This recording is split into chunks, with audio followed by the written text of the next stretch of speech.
నమస్కారం NSTV news కి స్వాగతం. నా పేరు సంధ్య. ముందుగా వార్తల్లోని ముఖ్యాంశాలు. హుజూరాబాద్ పట్టణంలో భారతీయ జనతా పార్టీ ఆవిర్భావ దినోత్సవ వేడుకలను సోమవారం రోజున ఘనంగా నిర్వహించారు. ముందుగా పార్టీ పతాకాన్ని ఆవిష్కరించి భారతమాత చిత్రపటానికి మరియు పార్టీ స్థాపక నేతల చిత్రపటాలకు పూలమాలలు వేసి నివాళులర్పించారు. ఈ సందర్భంగా బీజేపీ పట్టణ అధ్యక్షులు తూర్పాటి రాజు మాట్లాడుతూ పార్టీ సిద్ధాంతాలు, దేశ అభివృద్ధిలో బీజేపీ పాత్ర, ప్రధానమంత్రి నాయకత్వంలో దేశం సాధిస్తున్న ప్రగతి గురించి ప్రసంగించారు.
కొంచెం వెనుక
పార్టీ ఆవిర్భావం దినోత్సవం నిర్వహించుకున్నాము.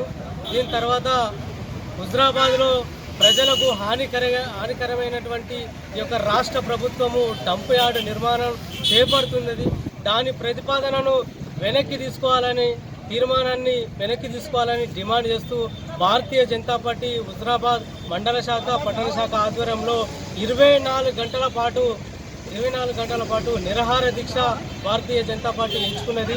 దీనికి ప్రజలందరూ కూడా మద్దతు ఇవ్వాలి, మీ సానుభూతి తెలపాలని సవినయంగా తెలియజేస్తూ పార్టీలకు అతీతంగా ఈ యొక్క కార్యక్రమంలో పాల్గొని మాకు మద్దతుగా నిలవాలని మీ అందరికీ సవినయంగా తెలియజేస్తున్నాం.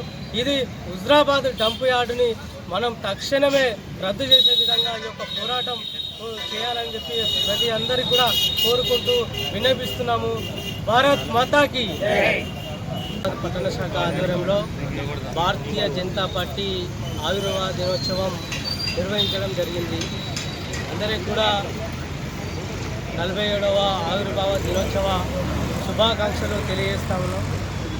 భారతీయ జనతా పార్టీ ప్రజల సంక్షేమం కొరకు సేవా దృక్పథంతో ఒక అంత్యోదయ సిద్ధాంతం ద్వారా నిర్మాణమయ్యి ఆనాడు 1980 2 సీట్లతో ప్రారంభించిన తర్వాత 2 సీట్లతో ప్రారంభమయ్యి నేడు రెగ్యులర్గా మూడోసారి ప్రధానమంత్రి నరేంద్ర మోడీ గారి నేతృత్వంలో మూడోసారి అధికారంలోకి పార్టీ రావడం జరిగింది. దీనికి ఎంతోమంది కార్యకర్తల కృషి దాగి ఉంది. భారతీయ జనతా పార్టీ అంటేనే కార్యకర్తల పార్టీ, కార్యకర్తతోనే ఆధారపడి ఉన్నది. మిగతా పార్టీల లాగా వాళ్ళ యొక్క సులాభం కుటుంబ పాలన కాకుండా దేశ హితం కోసం, సమాజం కోసము ఈ యొక్క దేశాన్ని పరమవైభవ స్థితికి తీసుకురావడానికి ఈ సంకల్పం తీసుకొని భారతీయ జనతా పార్టీ పనిచేస్తూ ఉన్నది. కేవలం అధికారం కోసమే మిగతా పార్టీలు పనిచేస్తే ఈ దేశం కోసం మాత్రమే భారతీయ జనతా పార్టీ పనిచేస్తూ ఉన్నది. భారతీయ జనతా పార్టీలోనే ఒక ఛాయ్ అమ్ముకునే వ్యక్తి కూడా ప్రధానమంత్రి కాగలడు. ఒక కూలి పని చేసే వ్యక్తి కూడా ఒక ఎమ్మెల్యే, ఒక ఎంపీ కాగలడు. ఒక చిన్నపాటి కార్మికుడు సైతం పెద్ద పెద్ద స్థాయిలలో భారతీయ జనతా పార్టీలలో మాత్రమే ఎదగగలుగుతారు.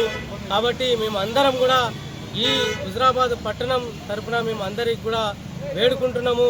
భారతీయ జనతా పార్టీ తలుపులు కూడా ఎప్పుడు తెరిచి ఉంటాయి. మీరు నాయకులుగా ఎదగాలంటే భారతీయ జనతా పార్టీ మాత్రమే ఏకైక పార్టీ. అందరికీ కూడా ఈ సందర్భంగా స్వాగతం తెలియజేస్తూ నాకు ఈ అవకాశం ఇచ్చినటువంటి హుజరాబాద్ పట్టణ శాఖకు ధన్యవాదాలు తెలియజేస్తూ భారత్ మాతాకి. భారత్